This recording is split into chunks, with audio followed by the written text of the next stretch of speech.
तो राजधानी भोपाल से अगली खबर। मध्य प्रदेश सरकार नहीं करना चाहती है गेहूं धान की खरीदी। केंद्र को पत्र लिखकर मांग और केंद्र सरकार ही करे खरीदी। 77,000 करोड़ के कर्ज का दिया हवाला। बड़ी खबर आपको बता रहे हैं।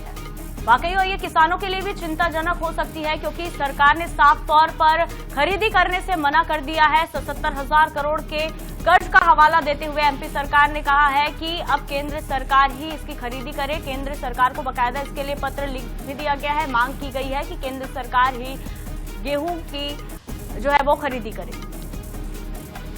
मध्य प्रदेश सरकार नहीं करना चाहती है गेहूं और धान की खरीदी। केंद्र को पत्र लिखकर मांग की है। बड़ी खबर आपको बता रहे हैं। केंद्र सरकार ही करे खरीदी, इस तरीके की मांग अब राज्य सरकार की ओर से की गई है। 77,000 करोड़ के कर्ज का हवाला मध्य प्रदेश सरकार ने दे दिया है और केंद्र सरकार को पत्र लिखकर ये मांग की है कि जो धान और गेहूं इस साल हुआ है मध्य प्रदेश में, उसकी खरीदी केंद्र सरकार के द्वारा की जाए। तो कहीं ना कहीं किसानों के लिए भी ये एक बड़ी जानकारी है, क्योंकि अगर राज्य सरकार ने ये कह दिया है कि वो खरीदी नहीं करेंगे तो अब क्या रास्ता निकल कर आता है। केंद्र सरकार मांग पर कब तक जो है वो निर्णय ले पाती है, ये भी देखने वाली बात होगी। लेकिन इस फैसले से किसानों को थोड़ी निराशा जरूर हो सकती है। हालांकि कोई ना कोई रास्ता जरूर निकाला जाएगा, लेकिन फिलहाल राज्य सरकार ने 77,000 करोड़ के कर्ज का हवाला देते हुए साफ तौर पर केंद्र सरकार को स्पष्ट कर दिया है कि इस बार वो गेहूं और धान की खरीदी नहीं करेंगे। पत्र भी लिखा गया है, मांग की गई है। तो चलिए सीधे चलते हैं राजधानी भोपाल। हमारे साथ ब्यूरो प्रमुख अनुराग मालवीय जुड़ चुके हैं। अनुराग जी, बड़ी ही चिंता वाली खबर भी है ये, क्योंकि अब किसानों की कहीं ना कहीं चिंता बढ़ गई होगी। एक का किसान तैयार होते हैं कि हमारे धान पककर तैयार है, गेहूं पककर तैयार है, अब सरकार खरीदेगी। लेकिन सरकार ने अब अपने कर्ज का हवाला देते हुए केंद्र सरकार को एक पत्र लिख दिया है। क्या कुछ उम्मीद है केंद्र की ओर से, किस तरीके का जवाब आ सकता है?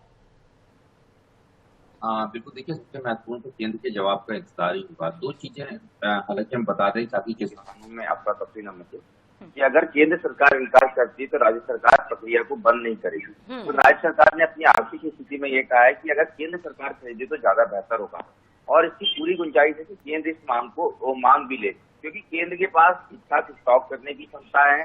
खरीदी प्रक्रिया के लिए केंद्र के पास में इंफ्रास्ट्रक्चर मध्य प्रदेश में बहुत बेहतरीन है, क्योंकि अगर हम देखें नागरिक आपूर्ति निगम जो है वो केंद्र का जो एक पूरा की पूरा स्ट्रक्चर मध्य प्रदेश में खड़ा किया हुआ है, तो उसके कारण कोई दिक्कत नहीं है। दूसरी बड़ी बात यह है कि जिस तरह से मध्य प्रदेश को लेके कर्ज की स्थिति बढ़ती जा रही है, उसमें मध्य प्रदेश को लगातार बड़े डिसीजन लेने होंगे, चाहे वो गेहूं धान की खरीदी हो, चाहे लाडली बहना जैसी योजनाएं हैं।